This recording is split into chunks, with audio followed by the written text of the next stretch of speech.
أعوذ بالله من الشيطان الرجيم. بسم الله الرحمن الرحيم.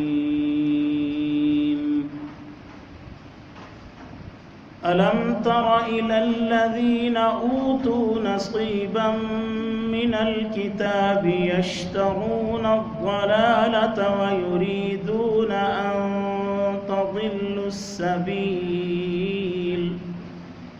والله أعلم بأعدائكم وكفى بالله وليا وكفى بالله نصيرا. من الذين هادوا يحرفون الكلم عن مواضعه ويقولون سمعنا وعصينا واسمع غير مسمع وراعنا ليا بألسنتهم وطعنا في الدين ولو أنهم قالوا سمعنا وأطعنا واسمع وانظرنا لكان خيرا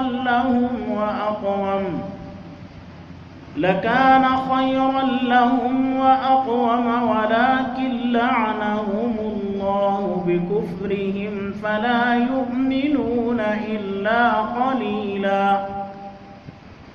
يا أيها الذين أوتوا الكتاب آمنوا بما نزلنا مصدقا لما معكم من قبل أن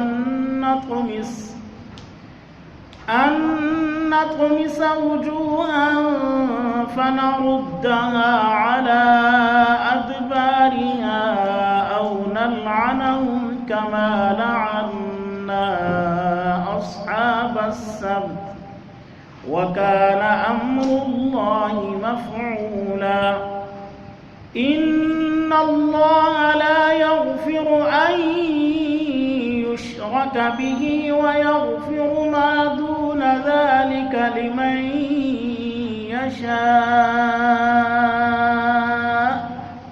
ومن يشرك بالله فقد افترى إثما عظيما.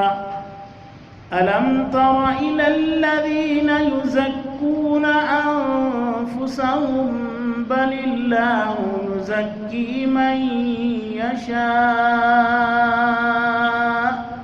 ولا يظلمون فتيلا.